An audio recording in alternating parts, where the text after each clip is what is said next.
meus queridos e minhas queridas jaguatiricas desse cerrado brasileiro esquisito de bom? Vem com o Papai Garcia, meus queridos. Olha, é o seguinte, hoje a gente vai refletir um pouquinho sobre as transformações que a matéria pode vir a sofrer. Não se esqueçam que a mudança, ela faz parte da essência da natureza.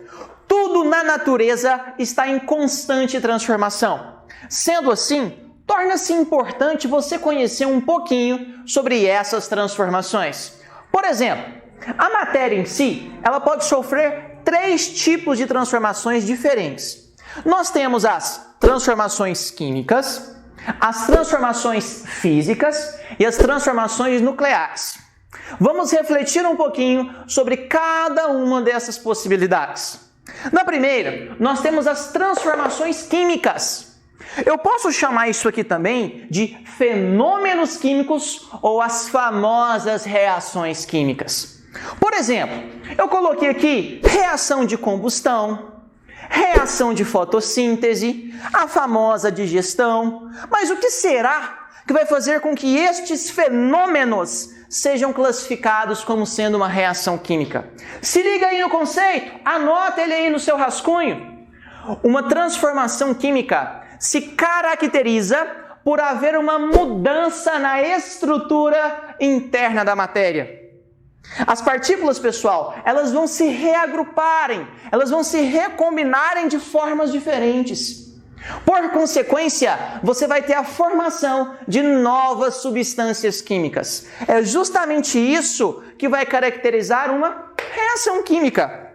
A Gorete mandou falar que é para você olhar a descrição no final do vídeo. Tem um presentão para você. Tchau!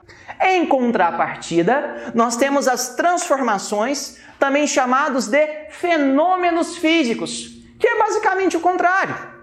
Em um fenômeno físico, pessoal, a matéria mantém a sua composição, mantém a sua estrutura interna. A substância continua sendo ela mesma. Contudo, ela sofreu alguma deformação, geralmente externa. Por exemplo, quando eu rasgo uma folha de papel, o papel continua sendo papel.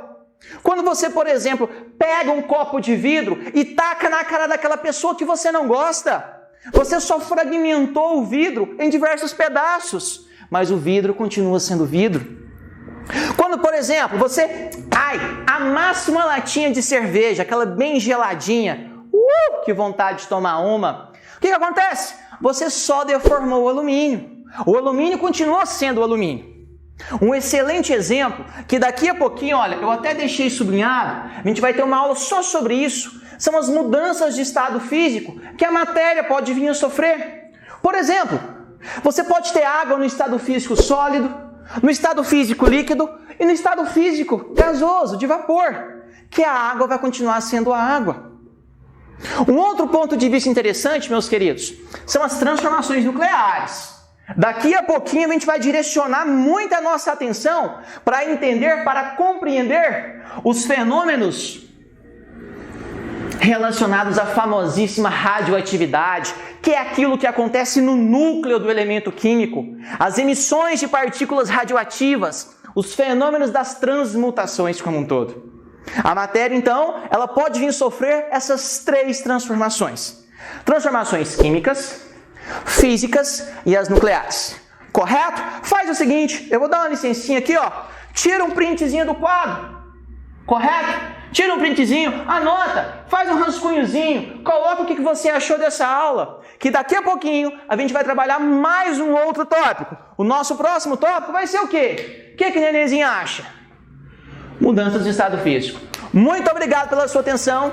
Beijinho, beijinho. Tchau, tchau. Valeu.